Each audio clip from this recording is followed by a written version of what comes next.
Hello everyone, welcome to my YouTube channel. आज हम लोग एक नया सब्जेक्ट स्टार्ट कर रहे हैं, DBMS डेटाबेस मैनेजमेंट सिस्टम, जो कि थर्ड ईयर का सब्जेक्ट है।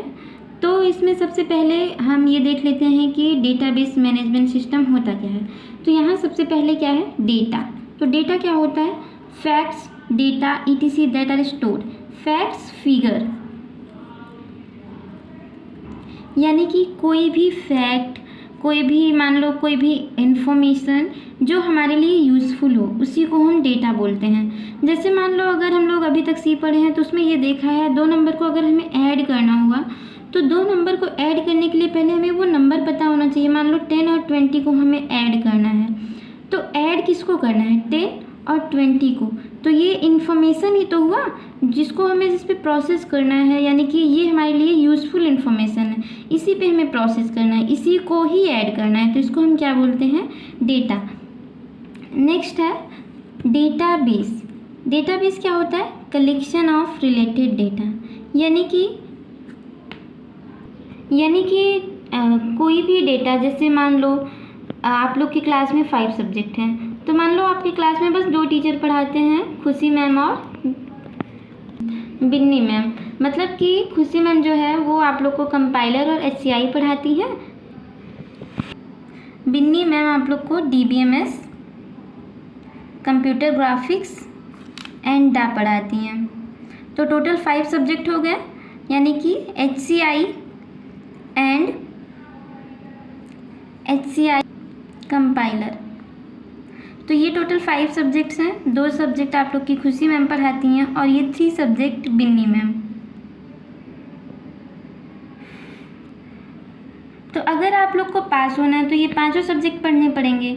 मान लो आप लोग बिन्नी मैम के पास गए, आपको नोट्स चाहिए, आपने DBMS कंप्यूटर ग्राफिक्स और डा की नोट्स ले ली, आपको पढ़ना है, उनसे आपने पूछ लिया कि क्या क्या इंपॉर्टेंट है, कौन कौन से टॉपिक पढ़ना है।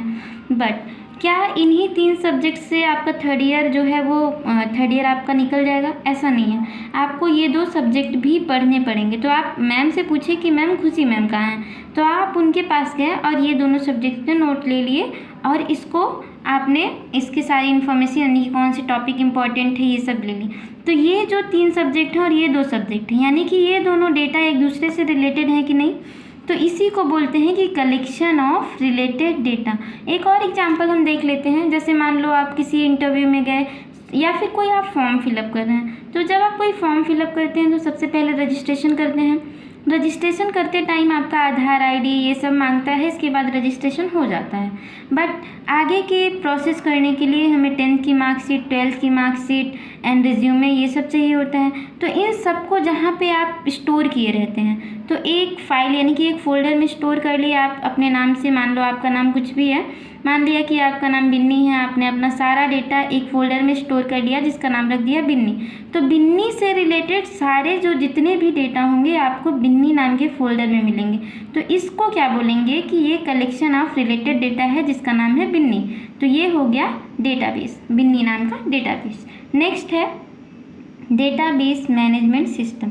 डेटाबेस मैनेजमेंट सिस्टम क्या होता है, कलेक्शन और सेट ऑफ प्रोग्राम्स, यानी कि डेटाबेस मैनेजमेंट सिस्टम नाम का एक सॉफ्टवेयर होता है जिसके थ्रू ये जो हम डेटा सारा स्टोर किए हैं उसको रिट्रीव कर सकते हैं, मैनिपुलेट कर सकते हैं, अपडेट कर सकते हैं। इसका क्या मतलब है, रिट्रीव करने का क्या मतलब है, जब भी हमें नीड हो तो उस डेटा को हम वहाँ से ला के अपने नीड को फुलफ़िल कर सकते हैं।